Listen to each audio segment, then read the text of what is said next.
हमने कल एक डिस्कशन किया था, इफ यू रिमेम्बर, हमने एक डिस्कशन किया था इंटरेस्ट और डिस्काउंटिंग।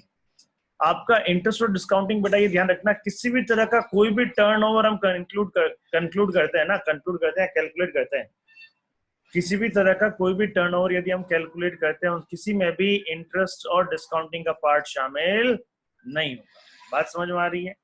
अगर अब देखिए, कंपोजिट स्कीम के लिए हमें देखना पड़ता है प्रीवियस ईयर, ठीक है, प्रीवियस ईयर का हमें एग्रीगेट टर्नओवर देखना पड़ता है, प्रीवियस ईयर का हमें क्या देखना पड़ता है, एग्रीगेट टर्नओवर देखना पड़ता है। उसके बेसिस पे हम करंट ईयर में क्या ले सकते हैं, कंपोजिट स्कीम ले सकते हैं, कंपोजिशन स्कीम ले सकते हैं। समझ में आ रही है बात? तो एग्रीगेट टर्नओवर में जब हम एग्रीगेट टर्नओवर देखेंगे तो इसमें भी हम क्या करेंगे अच्छा, उसके बाद में ये तो आपने समझ में आया होगा। उसके बाद में एग्रीगेट टर्नओवर का जो 10% होता है, एग्रीगेट टर्नओवर क्या होता है, 10% होता है, या क्या होता है आपका 5 लाख होता है। अच्छा, ये एग्रीगेट, अच्छा इसमें 10% और 5 लाख का मीनिंग थोड़ा सा चेंज हो जाता था। वो aggregate turnover all over India basis देखते थे, और ये टर्नओवर क्या था आपका, टर्नओवर इन स्टेट, टर्नओवर क्या था इसमें, स्टेट में था। तो बेटा ये ध्यान रखना, इसके अंदर हम क्या करेंगे, इसके अंदर जो इंटरेस्ट वाला पोर्शन है, जो इंटरेस्ट वाला पोर्शन है उसको शामिल नहीं करेंगे। आया था, समझ में आया था? ये अपने कल डिस्कस किया था, याद है ना?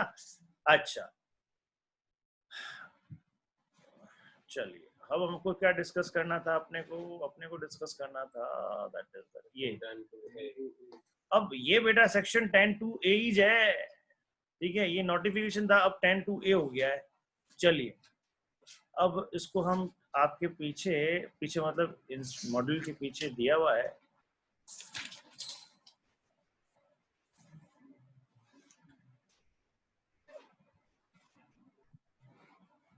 ये देखिए।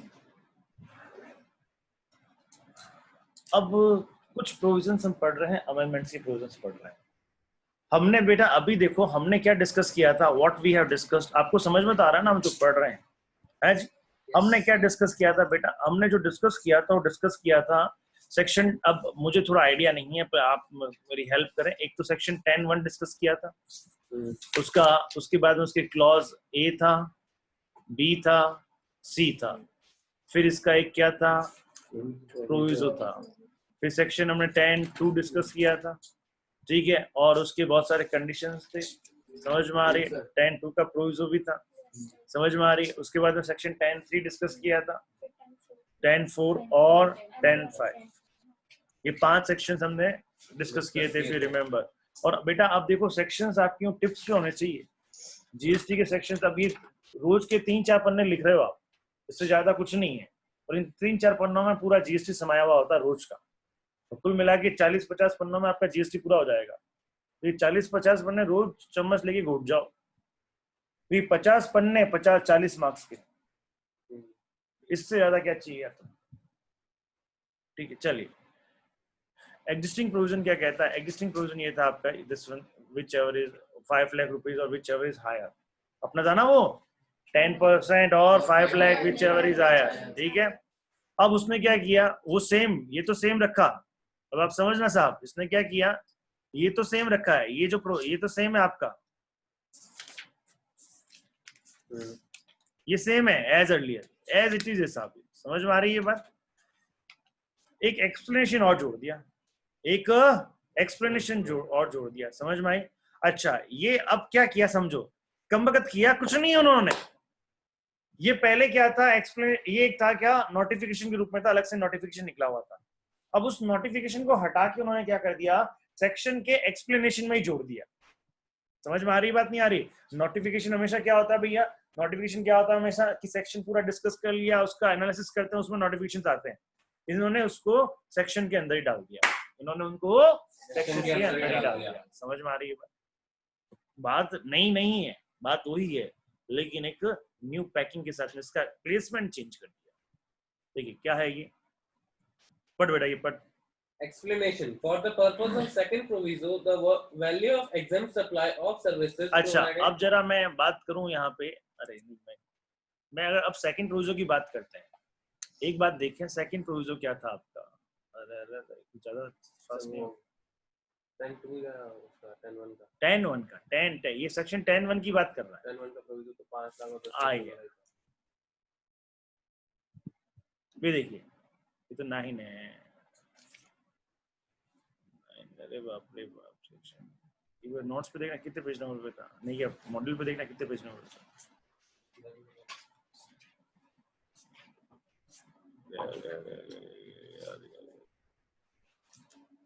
ये होता है ये आ रहा,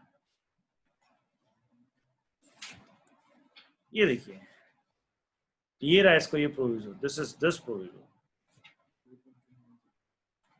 ये प्रोविजन है आपका, ये जो हमने कहा था कि अपन बाद में डिस्कस करेंगे, फिर अपन डिस्कस किया था, provided further that a person who opt to pay under the blah blah blah value not यानी वो सप्लाई किसकी कर सकता है, सर्विस की भी सप्लाई कर सकता है, सर्विस की भी सप्लाई, गुड्स के साथ में सर्विस की भी सप्लाई कर सकता है, लेकिन वैल्यू नॉट एक्सीडिंग 10% और समझ में आ गया 10% of turnover in a state, turnover in a state, समझ में आ गई बात, और 5 lakh whichever is clear था, ये किताब को समझ में आया। अब इस प्रोविजो के लिए उसने क्या किया है, इस प्रोविजो के लिए उसने कुछ एक्सप्लेनेशंस दिए हैं, इस प्रोविजो के लिए उसने क्या दिए हैं, कुछ एक्सप्लेनेशंस दिए हैं, समझ में आ रही बात। आइए अब उस एक्सप्लेनेशंस को हम पढ़ते हैं और समझते हैं। एक्सप्लेनेशन, हाँ पढ़ भाई। For the purpose of second proviso the value of exempt supply of services provided by way of extending deposits, loans or advances in so far as the consideration is represented by way of interest or discount shall not be taken into account for determining the value of turnover in a state or union territory. बात समझ में आती है, ये अपन ने discuss भी कर लिया है, कोई नई बात नहीं है। ये क्या कहता है साहब कि आप सेकंड प्रोविजो में क्या करते थे, सेकंड प्रोविजो में आप लेते थे 10% of turnover in a state, समझ में आ रही है। उस टर्नओवर के अंदर, अब उस टर्नओवर के अंदर क्या होता था, उस टर्नओवर के अंदर स्टेट का टर्नओवर काम आता था, समझ में आता है चीज। अच्छा, अब इस टर्नओवर के अंदर आपको क्या चीज नहीं लेनी है, इस टर्नओवर के अंदर आपको ये जो आप इंटरेस्ट के रूप में यदि कोई अमाउंट आपके पास आया हुआ है, समझ में आ गया, किसी को आपने लोन एडवांस दिया उस पर इंटरेस्ट आया है, तो उसको आपको इसके अंदर शामिल नहीं करना। आ गया, समझ में आ गया। चलिए देखो रिमार्क, देखो remark, under the existing provisions this point is clarified wide order number 1 2019 CT dated 1/2/2019। ठीक है, यानी इसका मतलब क्या था कि भैया एग्जिस्टिंग प्रोविजन में भी ये चीज थी, लेकिन एक नोटिफिकेशन के रूप में थी। किसके रूप में थी ये? नोटिफिकेशन के रूप में थी। लेकिन अब क्या कर दिया गया, it is now being incorporated in CGST act. समझ में आती चीज? क्लियर? हाँ जी। और ये प्रपोज्ड बाय ये था आपके पास में, लेकिन ये हमारे कोर्स में है। समझ में आ रहा है चीज? समझ लिया आपने क्या है ये? हाँ जी। सब सेक्शन 2, सब सेक्शन 2 क्या कहता है? वो सब सेक्शन 2 कहता है कि भैया कंडीशंस, कौन सी कंडीशंस उसको फॉलो करना चाहिए कि ये ऐसा नहीं होना चाहिए, ऐसा नहीं होना चाहिए, इंटरेस्टेड सेल नहीं होनी चाहिए, ना सर्विस की सप्लाई नहीं होनी चाहिए। ये समझ में आ गया चीज ना, ये सारी चीजें। तो उसमें इन्होंने एक और चीज को इंक्लूड कर दिया, वो क्या है? He is neither a casual taxable person nor a non resident taxable. वैसे ये चाहे तो अपने रूल के एडिशनल में आ रहा है अपने, इफ यू रिमेंबर कल हमने पढ़ा था, मैंने कहा था कि ये अभी ये रूल में है, अब इसको किस में इंक्लूड कर दिया गया? सेक्शन में इंक्लूड कर दिया गया। बात समझ में आया? मैंने कहा ये, और कैजुअल टैक्सेबल पर्सन क्या होता है? अगर हम प्रदर्शनी के लिए कहीं बाहर जा रहे हैं, याद आया थोड़ा सा कल हमने डिस्कस किया था, तो वो चीजें यहाँ पे समझ में आया। पढ़ो ये प्रेजेंटली क्या है, और ये किस रूल में था? रूल 5 में था। कौन से रूल में था ये?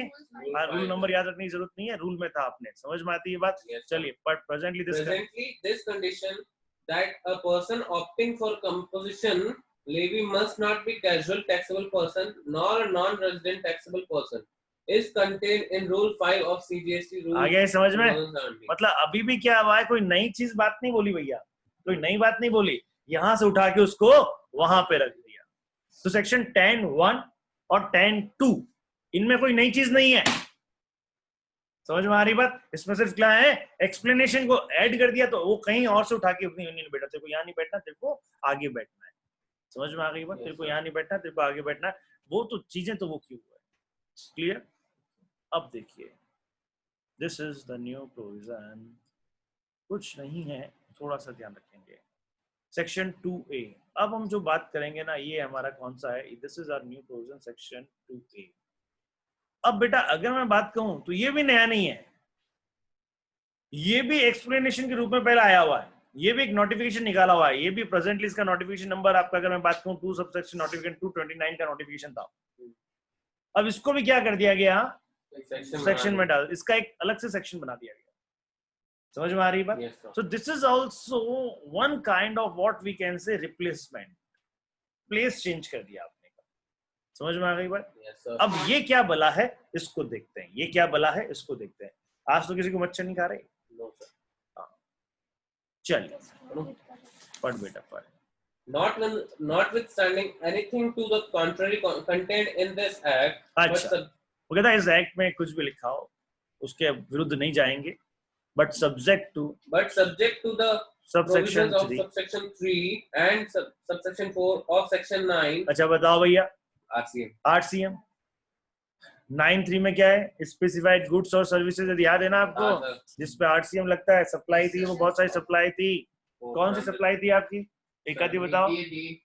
हाँ, पहला GTA, इस तरह की बात समझ में आया ना, GTA, legal services, arbitrary tribunal. हाँ अभी अरे बस समझ में आ गया ना आपको। तो वो सर्विसेज 9(4) में क्या था, अनरजिस्टर्ड से हमने परचेज किया रजिस्टर्ड पर्सन ने। समझ में आ रही बात? ठीक है, तो कहता सब ये तो एज इट इज रहेंगे साहब, ये तो एज इट इज रहेंगे। यानी अगर आप सेक्शन 10(2)A में भी आते हो तो भी आपको, सेक्शन अगर 10(2)A में भी आते हो तो भी आपको RCM के अंदर तो टैक्स पूरा पूरा देना ही पड़ेगा और उसकी ITC भी नहीं मिलेगी। मतलब समझ में आ रही बात? तुम पुटुड़ी में खाओ कोई दिक्कत नहीं, बाहर वाला आएगा तो तुम्हें कटलरी उसको देनी ही पड़ेगी और उसका ITC भी नहीं मिलेगा। आया समझ में आया? और वो जाते जाते, यानी हम कैसे भी हैं, बाहर वाले आए उनको बहुत हमने अच्छा खाना खिलाया, बहुत सब कुछ बढ़िया किया, कटलरी बाहर से ये वो सब है, लेकिन जाते जाते आप ये एक्सपेक्ट मत करना कि वो तुमको ये कह के जाएंगे वाह बहुत अच्छा जस्ट देके जाएंगे, नहीं, तुम्हारी तारीफ नहीं करेंगे। समझ में आ रही? यही चीज यहाँ पर भी है। तुम कंपोजिशन में हो, अपनी आउटपुट पे तो तुम 1%, 2% या 5 जो भी दे रहे हो, 1% दे रहे हो, 5% दे रहे हो, ठीक है, उसको तो थोड़ा थोड़ा खिला रहे हो, लेकिन जो RCM के अंदर आया है उसके अंदर तो तुमको पूरा पूरा उसको 18%, 12% जो भी देना पड़ेगा और उसके बावजूद ITC नहीं मिलेगा। A registered person not eligible to opt to pay tax under subsection 1 and subsection 2. हाँ एक मिनट, अब ये किसके लिए है? A registered person, definitely registered होना चाहिए, जो कि क्या है, not eligible to opt to pay tax under subsection 1 and 2। Subsection 1 and 2 किसका? Subsection 1 and 2 of 10A of section 10। समझ में आ रहा है? ऑफ सेक्शन 10 का 1 क्या कहता है भैया, तुम कंपोजिट कौन ले सकता है, एग्रीगेट टर्नओवर जिसका कितना होता है 1.5 करोड़ और नीचे बोला 75 lakh, 75 lakh AU 3M NST। समझ में आया? AU में क्या था? आंध्र प्रदेश,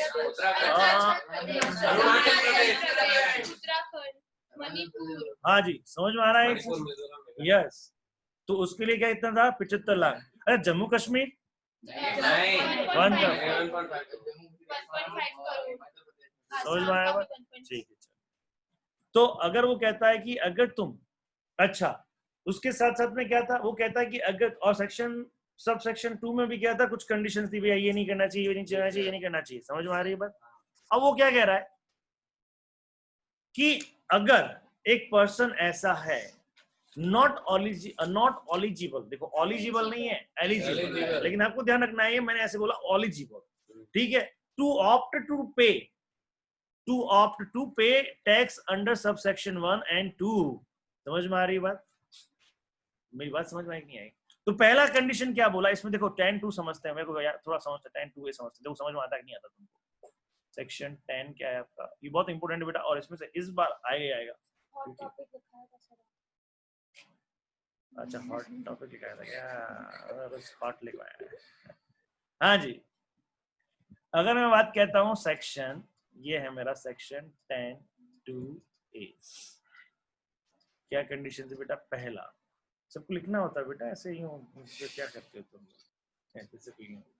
हाँ जी, पहला क्या है पहला क्या कहता है कि भैया हाँ, सबसे पहले पहली कंडीशंस क्या है कि वह एलिजिबल, वो सेक्शन 10(1) में, सेक्शन 10(1) एंड 2 में क्या है, वह एलिजिबल नहीं है। सेक्शन 10(1) और 2 में क्या है, वह नॉट एलिजिबल।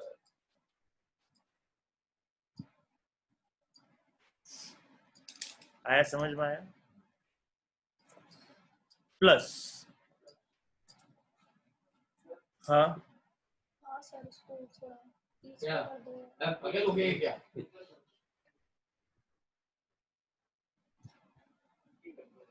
तू है ना, तेरे को ज्यादा करने लगे, तुझे सामने बैठा कर हाँ यहाँ बात पता चलेगा। आप 30 पकड़ दो, यहाँ पे भी नहीं आएंगे। अरे ये तो लगता है, ये तो लगता है। ठीक लगता है ना?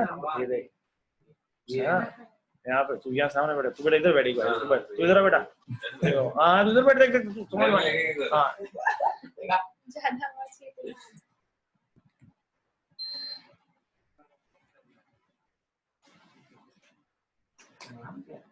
हाँ जी। आइए अब नेक्स्ट 2 पॉइंट नंबर 2 क्या कहता है कि भैया अब देखो, प्लस क्यों लगाना? अब बताएंगे।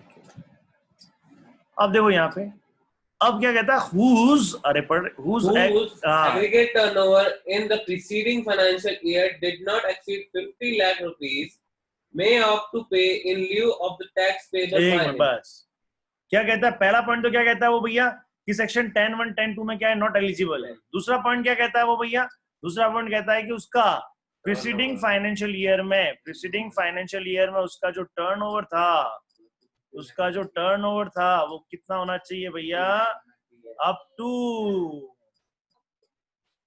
50 लाख होना चाहिए। और ये टर्नओवर कौन सा, एग्रीगेट टर्नओवर, ध्यान रहे, aggregate turnover all over India basis under the same pan. समझ में आता है? उसको ये सेक्शन 10(2)(a) का बेनिफिट मिल सकता है, वह सेक्शन 10(2)(a) के अंदर कंपोजिशन में आ सकता है। समझ में आती है बात? वह क्या कर सकता है, अगर ये दो कंडीशन सेटिस्फाइड, प्लस का मतलब समझ में आया आप? अब ये दो कंडीशन अगर सेटिस्फाइड होती है तो वो सेक्शन ही कैन अवेल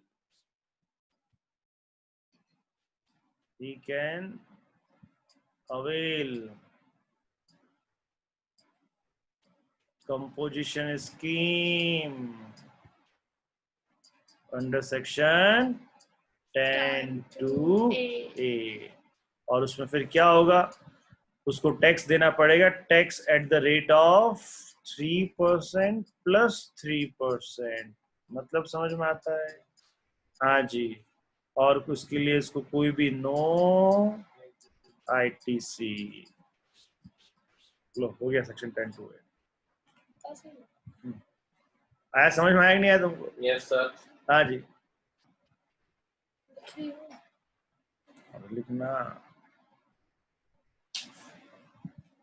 रुक जाना नहीं तू कहीं हार के।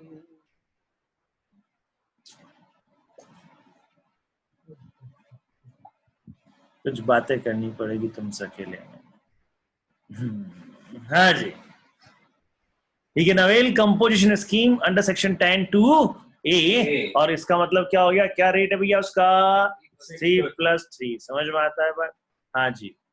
तो आगे पढ़ भैया, he may opt to pay in lieu of The tax payable by him under subsection 1 of section 9, यानी नॉर्मल स्कीम। ये कौन सी स्कीम है भैया, normal नॉर्मल स्कीम है। समझ में आ रही है? हाँ जी। at such rates as may be prescribed but not exceeding 3% समझ में? of 3% से ज्यादा नहीं होना चाहिए। 3% किसका, टर्नओवर इन state और turnover in UT. समझ में आ गई? If he is not, अब पढ़ो भैया, If he is not engaged in making any supply of goods or services which are not leviable to tax under this act. हाँ जी बताओ, ये क्या, ये नहीं पढ़ा था अपन ने? पढ़ा था कि वो नॉन टैक्सेबल गुड्स की सप्लाई वो नहीं कर सकता। आप समझे, नॉन टैक्सेबल सप्लाई चाहे गुड्स हो चाहे क्या हो, हालांकि नॉन टैक्सेबल की सप्लाई क्या है वो नहीं कर सकता। ये पॉइंट समझ में आया आपको? यस सर, आ गया। हाँ जी। बी क्या है आपका? B, engaged in making any interstate outward supplies of goods or services. अब चैंपियंस थोड़ा सा ध्यान दें। सेक्शन 10(2) में भी ये एक सेक्शन 10(2) में भी एक ये था कि इंटरस्टेट सप्लाई नहीं कर सकता, लेकिन अगर ध्यान दिया वहां पे 10(2) में सिर्फ किसका था? गुड्स का था। सिर्फ किसका था? गुड्स का था। यानी वहां पे इंटरस्टेट सर्विस की सप्लाई कर सकता है। समझ में आ रहा? देखिए, सर्विस की सप्लाई अपना सबसे पहले में मना था। 10(2) के जो नेगेटिव पॉइंट्स थे उसमें सबसे पहले क्या था? वो सर्विस नहीं कर सकता। समझ में आ रही है बात? लेकिन उसने कहा था कि 10(1) का जो प्रोविजो है वहां तक की अमाउंट की सप्लाई कर सकता है। नहीं आया समझ में? भाई क्या बोला कि हम सप्लाई ऑफ सर्विस नहीं कर सकते, सप्लाई ऑफ सर्विस नहीं कर सकते, लेकिन साथ में क्या बोला गया? नहीं नहीं नहीं, थोड़ा बहुत कर सकते हो। कितना कर सकते हो? 10% या 5 lakh, whichever is higher. Clear है? लेकिन उसके बाद में नीचे क्या बोला गया? तुम इंटरेस्ट, मैं सेक्शन 10(2) की बात कर रहा हूं, उसमें नीचे क्या बोला गया? कल डिस्कस किया था हमने कि तुम क्या नहीं कर सकते हो? इंटरस्टेट गुड्स की सप्लाई नहीं कर सकते, इंटरस्टेट गुड्स की सप्लाई नहीं कर सकते हो। समझ में आया? आप जाके देखना 10(2) का जो पॉइंट अपन लिखे होंगे, अगर आपने लिखा होगा तो, है ना? तो इसमें क्या है? इंटरस्टेट गुड्स की सप्लाई नहीं कर सकते, आउटवर्ड सप्लाई ऑफ गुड्स, और गुड्स होगा उसमें, है नहीं है? हाँ जी, नहीं है तो लिख लें, ऑफ टैक्सेबल गुड्स, गुड्स की बात कही थी मैंने वहां पे उसमें। ठीक है, तो यहां पे तो इसका मतलब क्या हो गया? अगर आपका टर्नओवर के अंदर है, अगर आपकी लिमिट टर्न, सपोज आपका टर्नओवर कितना था? 80 लाख था, 80 लाख का 10% कितना होता? 8 लाख होता। 8 लाख तक आप सप्लाई ऑफ सर्विस कर सकते हो। Yes sir. तो वहां पे आप सर्विस सप्लाई की सर्विस ऑफ करे, वहां पे आप क्या कर सकते हो? सप्लाई ऑफ सर्विस एक स्टेट से दूसरे स्टेट में कर सकते हो, लेकिन वो आपकी लिमिट के अंदर आनी चाहिए। यहाँ पे 10(2)(a) के अंदर भैया जी ना तो गुड्स ना सर्विस, इंटरस्टेट मांगता ही नहीं है, ये थोड़ा ध्यान रखना। क्लियर है? हाँ जी। तो यहाँ पे क्या हो गया भैया? अब यहां लिख सकते हैं नो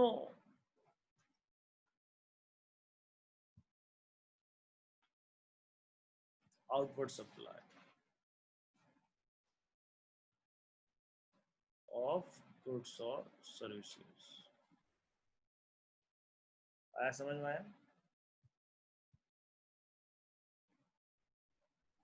हाँ जी। सी पॉइंट क्या है? C point, engaged in making any supply of goods or services through an electronic commerce operator who is required Again, to collect. अब वहां पे ईसीओ में क्या था? सिर्फ Goods गुड्स था। अब यहाँ पे क्या हो गया? सर्विसेज भी आ गया। अभी पता है तुमको ये किसके लिए है? ये बेसिकली प्रीडोमिनेंटली किसके लिए? सर्विस प्रोवाइडर के लिए। किसके लिए है? सर्विस प्रोवाइडर के लिए। हालांकि इसमें क्लियर कट नहीं बोला है, इसमें बोला है कि 10(1) 10(2) में जो नहीं आता वो यहाँ आ सकता है, लेकिन उसके लिए भी ये कंडीशन है, ये चीजें नहीं होनी चाहिए। समझ में आ रही बात? तो 10(1) 10(2) में हमने देखा था कि वहां पे सिर्फ कौन नहीं आ सकता जनरली? जो प्योरली क्या है आपका? सर्विस प्रोवाइडर है। प्योरली क्या आपका? सर्विस प्रोवाइडर है, वो नहीं आ सकता। या जिसकी सर्विसेज क्या है? 10% से क्या है? एक्सीडिंग है, वो वहां नहीं आ सकता। तो उनके लिए क्या आ गया? उनके लिए ये चीज आ गई, लेकिन वो फिर ये काम नहीं कर सकते। समझ में आ गया? No supply through ECO, no any supply through ECO.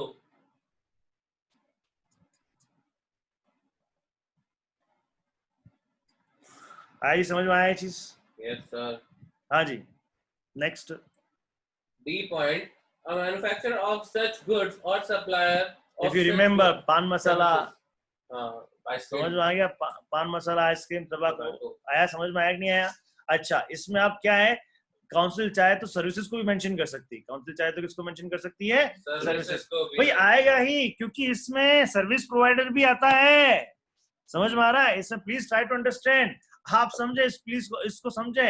ये इसमें झक मार के आएगा। क्यों आएगा? क्योंकि इसमें सर्विस प्रोवाइडर भी आता है। तो सर्विसेज की भी नेगेटिव लिस्ट इसमें आएगी। समझ में आ रही बात? उसमें हर जगह गुड्स था, क्यों? उसमें प्रीडोमिनेंट, उसमें सर्विस में तो सिर्फ एक ही सर्विस आती थी, कौन सी? Restaurant, catering.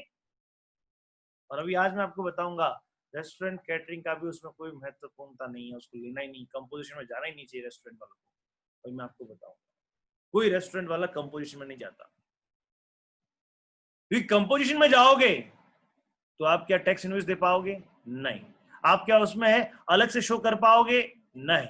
समझ में आ रही बात? लेकिन आप देखिए, आप रेस्टोरेंट में जाते हैं, बिल लेके आते होंगे तो नीचे 2.5 CGST SGST लगा होगा, तो इसका मतलब आपसे अलग से चार्ज कर रहा है, आपको दिखा के चार्ज कर रहा है। तो बताओ क्या वो कंपोजिशन में है? क्या नहीं, वो कंपोजिशन में नहीं है। और ध्यान रहे, कंपोजिशन वाले के पास में एक ऑप्शन होता है, या तो तू नॉर्मल टैक्स दे दे, 18% टैक्स दे और आईटीसी वाईटीसी सब ले, या तू 5% पे टैक्स दे और सब कुछ छोड़ दे। खैर अपन बात करेंगे, अभी समझते हैं, ठीक है? ये समझ में आया तुमको? ये आया कि नहीं आया समझ में? तो ये क्या बेटा? मैन्युफैक्चर ऑफ सच गुड्स और सप्लाई, ये बात समझ में आती है? क्लियर? तो इसमें हर जगह पे आपको ये अलग से एक तरह से एकदम चौंकने की जरूरत नहीं होगी, सर्विस आ गया, सर्विस आएगा इसमें। समझ में आ गई बात? क्योंकि सर्विस वालों के लिए भी था, तो रेस्ट्रिक्शन अब सर्विस वालों पे भी आएगा। हाँ जी, तो क्या कहता है इसमें, क्या बोलते थे अपन? GC to CG। अगर उसने कोई रिकमेंड किया है किस, तो फिर that supply of goods and service should not be there। आया समझ में? आया? अगर कोई रिकमेंड कर देता है तो that supply of, ठीक है ना? चलिए नेक्स्ट क्या है? E point, a casual tax person or a non-resident taxable आ गया? person. समझ में आ गया? एक कैजुअल टैक्सेबल पर्सन है, नॉर्मल टैक्स, क्या है? समझ में आया? क्लियर है? तो ABCDE समझ में आ गया आपको? तो ये C क्या है आपका? CTP या NRTP, इनको नहीं मिलेगा। क्लियर है ना? हाँ जी। 10(2)A समझ में आया भैया आपको? Yes sir. हाँ जी। उसके बाद ये क्या लिखा है?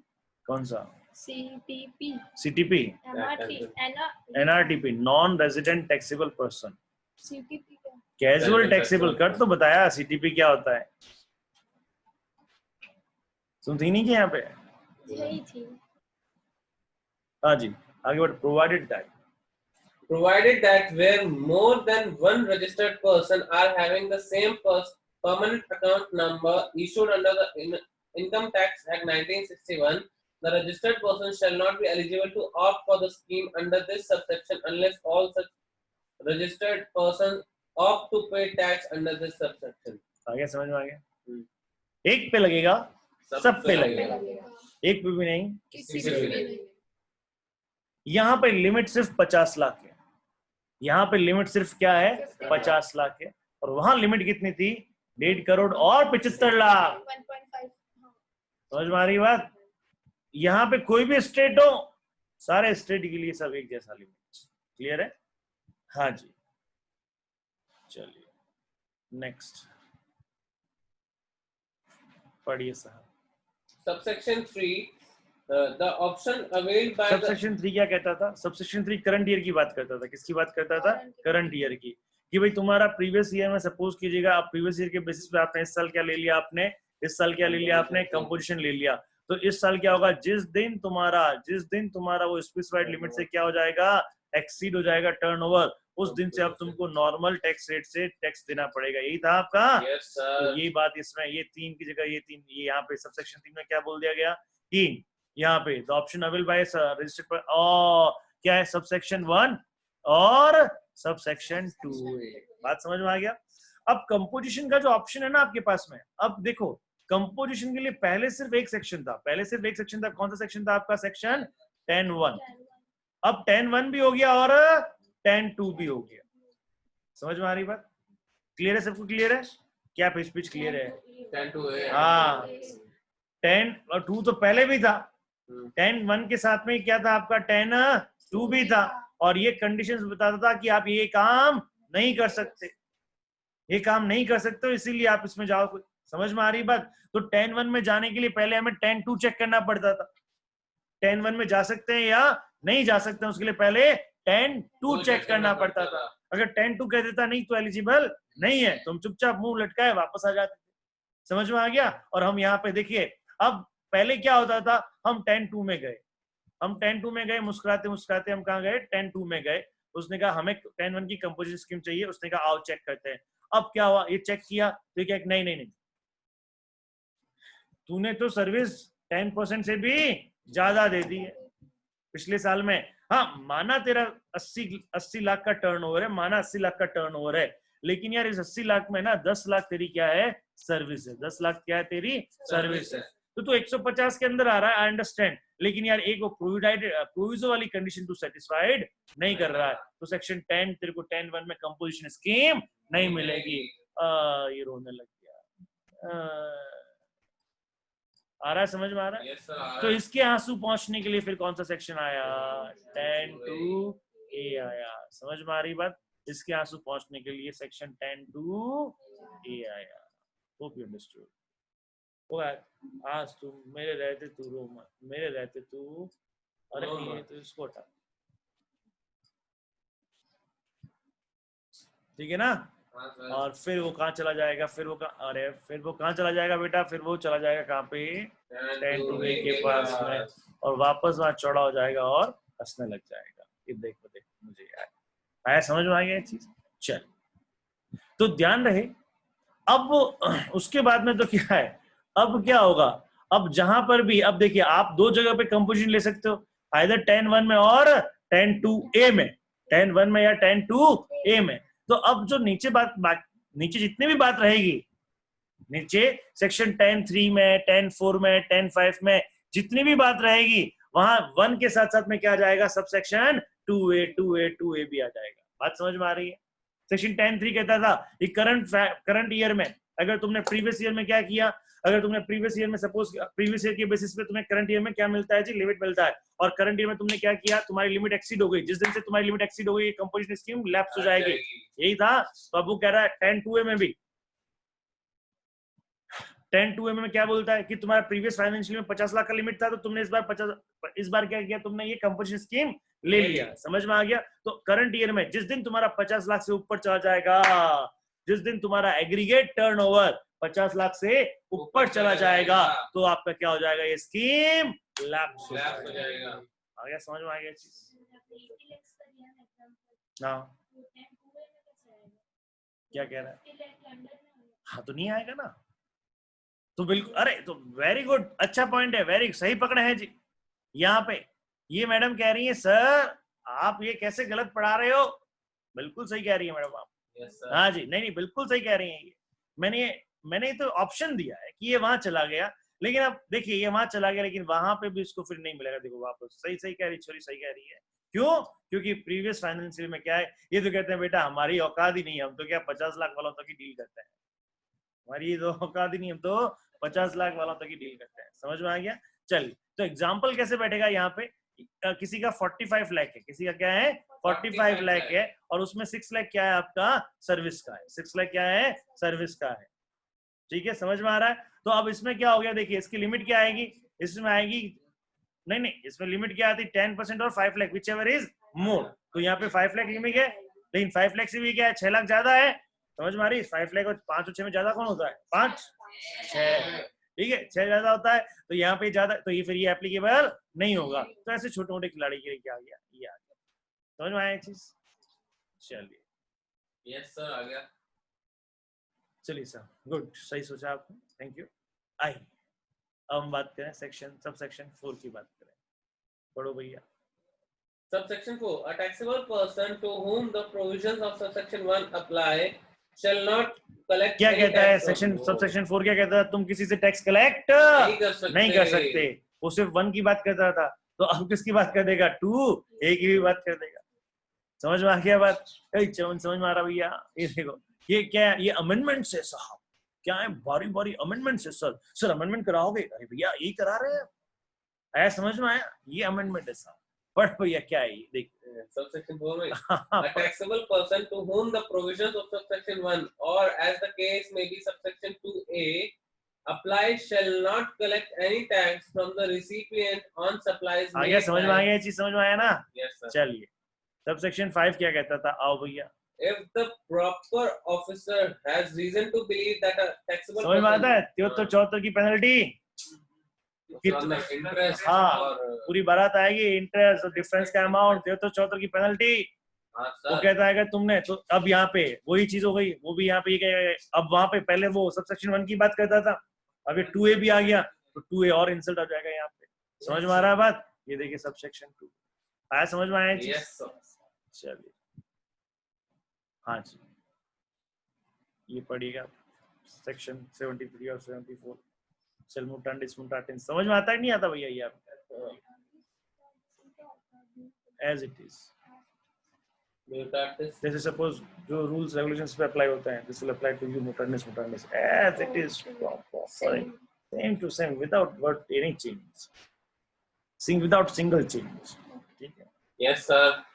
नाउ ये एक्सप्लेनेशन पढ़ते हैं बेटा। इस एक्सप्लेनेशन पे हो सकता है, हालांकि इतना इंपॉर्टेंट नहीं, लेकिन चूंकि इस बार नया आया है तो हो सकता है इस पे क्वेश्चन आ जाए, तो इसको थोड़ा सा पढ़ लेते हैं। ठीक है, अमेंडमेंट्स पढ़ लेते Yes. हैं। हाँ जी, First answer. Explanation. Explanation 1. For the purpose of computing aggregate turnover of a person for determining his eligibility to pay tax under this select section, the expression aggregate turnover shall include the value of supplies made by such person from the first day of April of a financial year up to the date when he becomes liable for registration under this act, but shall not include the value of exempt supply of services provided by way of extending deposits, loans or advances in so far as the consideration is represented by way of interest or discount. देख क्या कहता है ये कि साहब, for the purpose of the computer agree, हम ये किसकी बात करें? पहले किसकी ये एक्सप्लेनेशन दिया है, किसका? एग्रीगेट टर्नओवर की कंप्यूटेशन के बारे में। ठीक है, कि under this section the value of supply made by the persons from the first day of April of a financial year up to the date when he become liable for the registration under this act. ठीक है, अब देखो ये समझते हैं थोड़ा सा। जैसे 1 अप्रैल है, 1 अप्रैल है, एक होता है थ्रेशोल्ड लिमिट, एक क्या होता है आपका? Threshold limit.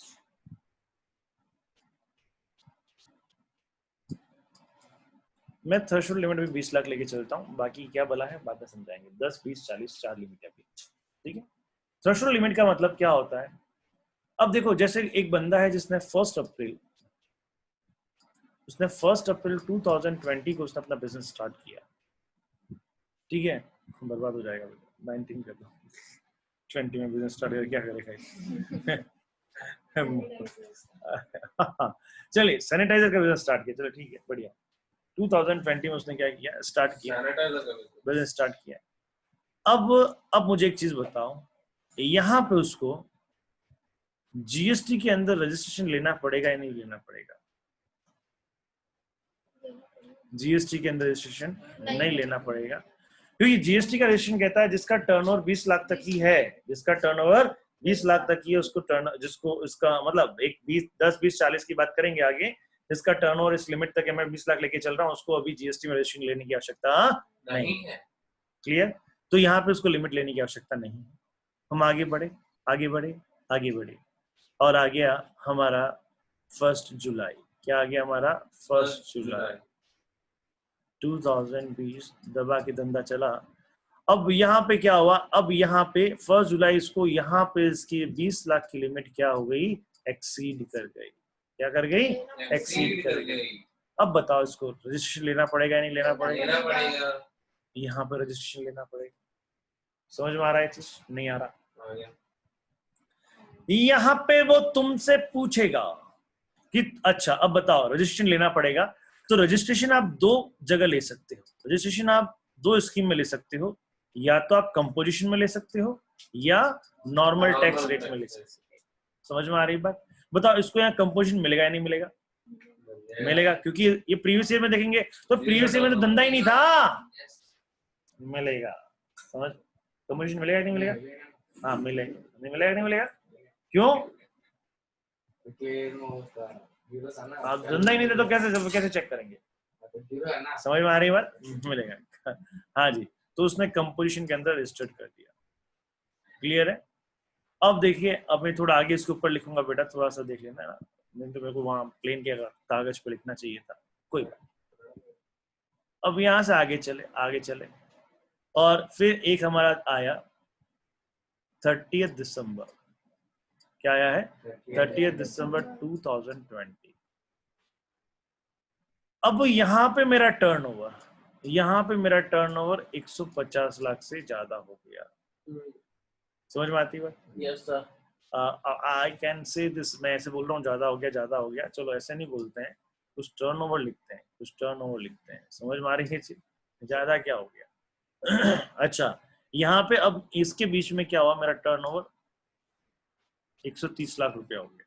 ठीक है, 130 लाख का टर्नओवर मैंने यहाँ पे कर लिया। ये समझ में आ रहा है ना आपको? दिख रहा है? हाँ जी। नहीं ऐसे मत, ये नहीं दिख रहा है। अब नहीं दिख रहा। अरे हाँ गलती होगी सर, सुधार रहा हूँ। आप तो ऐसे पढ़े ऐसे घूम रहा है, तुमको घूमता हुआ चक्रा दिख रहा है? हाँ दिख रहा है। अरे चम्मा, कलर तेरे को नहीं अच्छा, कह मेरे रहा। को तो दिखेगा।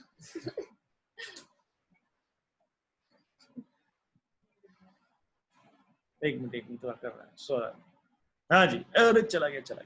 चलिए, तो ये क्या है? दिख रहा है? तेरे को दिख रहा है? हाँ, और दिखेगा ना मेरे को। अरे हाँ, सॉरी। हाँ, तो यहाँ पे क्या हो गया, अगर मैं यहाँ पे कहता हूँ कि अब मेरा टर्नओवर कितना बेटा, 130 लाख का यहाँ कर लिया, तो अब समझना, अब यहाँ के अंदर, अब प्लीज ट्राई टू अंडरस्टैंड, थोड़ा सा समझिए। अब जब मैं क्या कर रहा हूं, मुझे एक चीज, और तो इसका मतलब 31 दिसंबर को मेरा टर्नओवर कितना हो गया भैया? यहाँ पे टर्नओवर कितना हो गया? 130 लाख तो ये, और 20 लाख पहले का, 20 लाख पहले का। समझ में आ रहा है? तो यहाँ पे टर्नओवर कितना हो गया? 150 लाख हो गया। आ गया? समझ में आ गया? और अब यहाँ, तो इसके बाद में इसका मतलब समझो, साला यहाँ पे क्या था? No registration.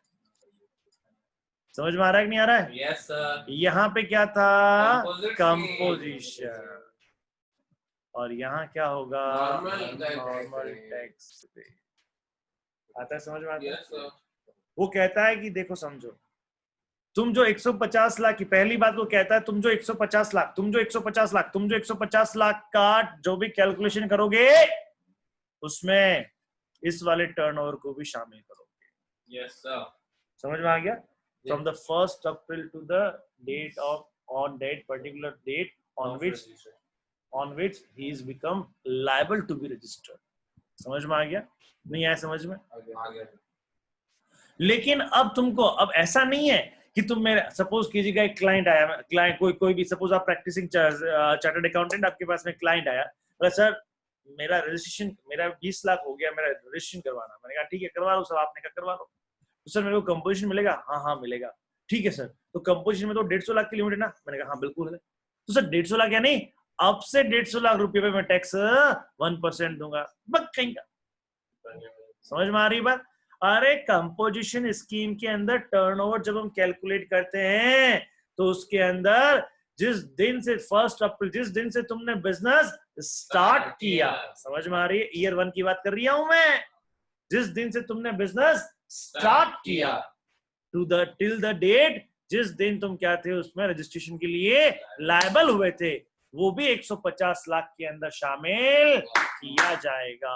समझ में आ रही बात? भले ही उस वाले पोर्शन पे तुमने कोई टैक्स टुक्स पे नहीं किया हो, कोई दिक्कत नहीं है, लेकिन तुमको कंपोजिशन के अंदर इसमें भी शामिल करेंगे। बोलो भैया समझ में आया नहीं आया? यस सर आ गया। प्रभु समझ में आया? हाँ क्लियर है ये? चलिए, तो ये बात कह रहा है। अच्छा, लेकिन वो क्या कहता है, अब समझे, लेकिन वो क्या कहता है कि इनके अंदर, इन सब के अंदर तुम्हें एक चीज शामिल नहीं करनी है। एक चीज क्या शामिल नहीं करनी है? क्या शामिल नहीं करना है? इट शैल नॉट इंक्लूड, यहां से shall not include the value of exempt supply, the value of exempt supply। समझ में आ रहा है? मैं जो दिख रहा हूँ साला, एक बार ऐसे तो आएगा। हाँ जी, by way of interest or discount। समझ में आता है? Yes, sir. यदि इंटरेस्ट है या डिस्काउंट के रूप में आपने किसी को सर्विस दी है, उसके बदले में आपको इंटरेस्ट मिला है, डिस्काउंट मिला है, समझ में आ रही बात? आपने सपोज क्रेडिटर्स को आपने जल्दी पे कर दिया, क्रेडिटर्स को आपने जल्दी पे कर दिया, उसने आपको डिस्काउंट नहीं, हाँ क्रेडिटर्स को आपने जल्दी पे कर दिया, उसने आपको डिस्काउंट दे दिया, तो ये भी तो क्या एक सर्विस है, इसको भी सर्विस में माना जाता है। समझ में आ गया? You made the early payment, early payment दे दिया उसने, उसको आपको डिस्काउंट दे दिया, एक तरह से इंटरेस्ट के रूप में उसने आपको क्या दे दिया? डिस्काउंट दे दिया। बात समझ में आती है? तो इन चीजों को इन सब में शामिल नहीं करेंगे भैया, ध्यान रखना, ये पॉइंट क्लियर है? तो यहाँ पे अगर मैं बात कहता हूँ, अगर मैं बात कहूँ यहाँ पे, तो क्या कहूंगा यहाँ पे, बात क्या कहूंगा कि इन सब में ये जो भी कैलकुलेशन हमने की है, ये जो भी हमने कैलकुलेशन की है बाबू, ये जो भी हमने कैलकुलेशन की है, अरे ऊपर आ गया, किसको उठा लिया?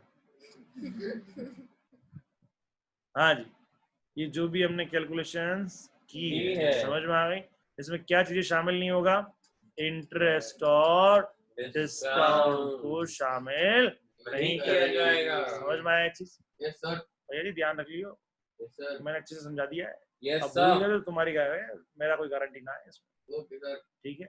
हाँ जी, Yes, sir. Yes, sir. चलिए एक्सप्लेनेशन 2 पढ़ते हैं साहब। कौन सा एक्सप्लेनेशन पढ़ते हैं अब?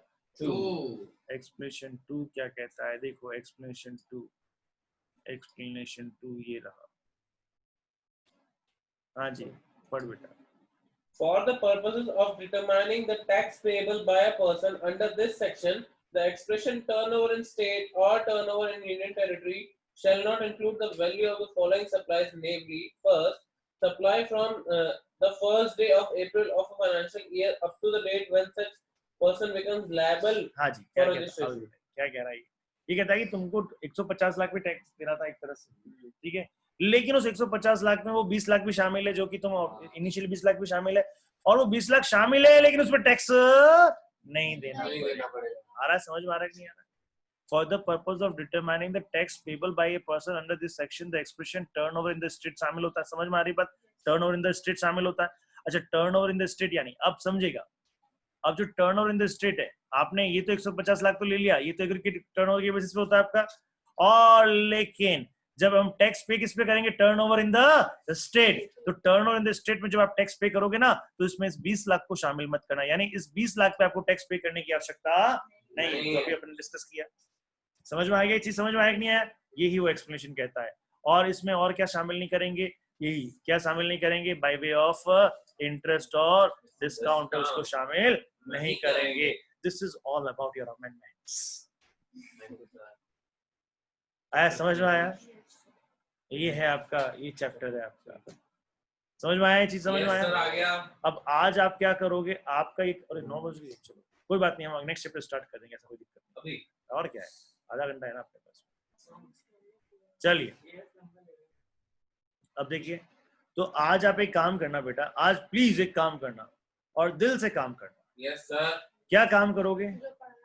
जो एक बार ये चैप्टर 3 है ना, चैप्टर 3 के टोटल ये 40-50 पेज है आपके। Yes, module sir. के अंदर 40-50 पेज होंगे चैप्टर 3 के, और चैप्टर 3 को मॉड्यूल ने बड़ा प्यार से है ना, यहाँ पीछे नीचे अलग से दिया हुआ है, देखो लेटर्स यहाँ पे, ये ना लेटर्स, ठीक है, चलिए।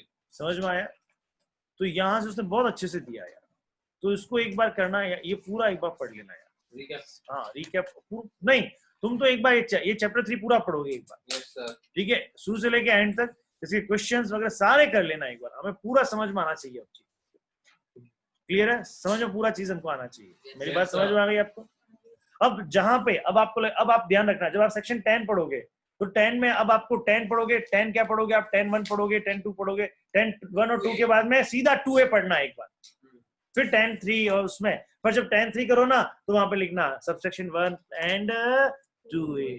समझ में आ रही है बात? तो तुम खुद कहोगे अरे वाह, हम खुद अपने आप के अमेंडमेंट्स कर रहे हैं, पावर ऑफ द अमेंडमेंट्स।